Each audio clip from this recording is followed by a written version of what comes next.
En esta ocasión aprenderemos a hacer una tabla de frecuencias agrupadas. Como primer paso, ordena los datos de menor a mayor. Esto nos va a ayudar a calcular el rango, pues sabemos que el rango se obtiene restando el valor máximo, el valor mínimo. Entonces, si nuestro valor máximo es 45, le vamos a restar el valor mínimo, que es 3, y tendremos un rango de 42. El siguiente paso es obtener las clases. Cuando tenemos menos de 125 datos, se usa la siguiente fórmula, que es la raíz cuadrada de n. Sabemos que n es 50 porque tenemos 50 datos. Entonces sacamos la raíz cuadrada de n. En este caso la vamos a obtener con nuestras funciones estadísticas. Le damos clic en fx y luego buscamos la raíz. Al darle clic en raíz nos pregunta de qué número, le decimos que es de 50 y nos va a arrojar una raíz de 7.07. Como las clases siempre tienen que estar en números enteros, sabremos que tendremos 7 clases. El tercer paso es saber el ancho de clase. Esto es, cuántos datos van en cada clase. Todas las clases deben tener el mismo ancho y no pueden superponerse, de manera que cada dato debe caer dentro de una clase exclusivamente. El ancho de clase lo vamos a obtener dividiendo el rango entre el número de clases. Entonces aquí sabemos que tenemos un rango de 42, tenemos 7 clases y el ancho de clases dividimos 42 entre 7 y nos va a dar un ancho de clase de 6. A continuación estableceremos los límites de cada intervalo, por lo que la primera clase empieza con 3, que son los datos que tenemos, y le vamos a sumar 6, que es el ancho de clase, nos va a dar 9. La segunda clase va a empezar con 10, porque no se puede sobreponer con la anterior, y le agregamos el ancho de clase, que es 6, lo que nos da un límite superior de 16. La tercera clase iniciaría con el 17, que es el que sigue al 16. Le sumamos 6 del ancho de clase y el límite superior sería 23. Y así sucesivamente formamos las 7 clases. Ahora que ya conocemos cuántas clases tenemos y su límite inferior y el límite superior, vamos a calcular la marca de clase. La marca de clase es el valor central de cada intervalo y se utiliza como su valor representativo, especialmente cuando se calculan la media y la desviación estándar en las distribuciones agrupadas. Para calcular la marca de clase, solo hay que sumar el límite superior, que en este caso es 3, más el límite inferior, y el resultado lo dividimos entre 2. Hacemos lo mismo con los siguientes renglones o clases. Sumamos el límite inferior más el límite superior y el resultado lo dividimos entre 2. Ya sea que hagas uno por uno o puedes copiar la fórmula jalándola. ¿Listo? Tenemos las marcas de clase. El siguiente paso es obtener las frecuencias absolutas. Esto es, contaremos cuántos valores caen dentro de los límites de cada clase. Para la primera clase, contaremos cuántos datos están entre el 3 y el 9, que son los límites. Entonces los contamos entre el primer dato, que es el 3 y el 9, y vemos que son 25.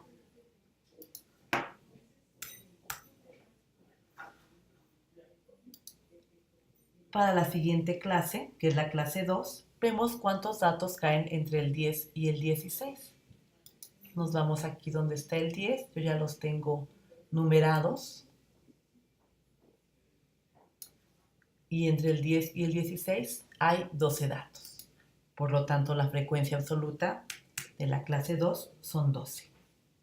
La tercera clase son los datos que están entre el 17 y el 23.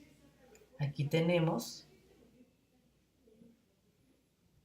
entre el 17 y el 23 son 6 datos.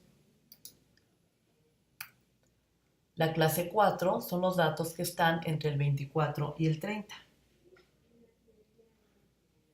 Solamente son 3 datos, como podemos ver aquí. La clase 5 son los datos que están entre el 31 y el 37. Y observamos que no hay ninguno. Por lo tanto, la frecuencia es 0. La clase 6 son los datos que están entre 38 y 44. Tenemos que son 2. Y finalmente los datos que están entre el 45 y el 51, que serían 2 los que nos quedan. Listo. Para verificar que hayamos incluido a todos los datos y no nos hayamos equivocado, vamos a hacer una sumatoria. Al final de la columna de la frecuencia absoluta, vamos a sumar todos los datos. Lo puedes hacer buscando en el menú superior la letra sigma que indica sumatoria, te va a señalar qué es todo lo que está sumando y tenemos 50. Correcto. Como nuestra muestra es de 50 datos, quiere decir que sumamos a todos nuestros datos. Con esto ya tenemos las frecuencias absolutas de cada clase. Ahora vamos a calcular la frecuencia relativa. Esta frecuencia tiene la ventaja de ser adimensional y expresa los resultados como parte proporcional de un entero y se expresa en porcentaje, que se obtiene por medio de una regla de 3. Esto es que vamos a multiplicar cada frecuencia absoluta por 100. En este caso multiplicamos 25 por 100 y el resultado lo vamos a dividir entre el total de datos, que es 50. Y tenemos su frecuencia relativa. Esto nos da una frecuencia del 50%. Hacemos lo mismo con las demás clases, ya sea insertando la fórmula de manera manual o igual la copiamos colocando el cursor en la esquinita del ángulo inferior derecho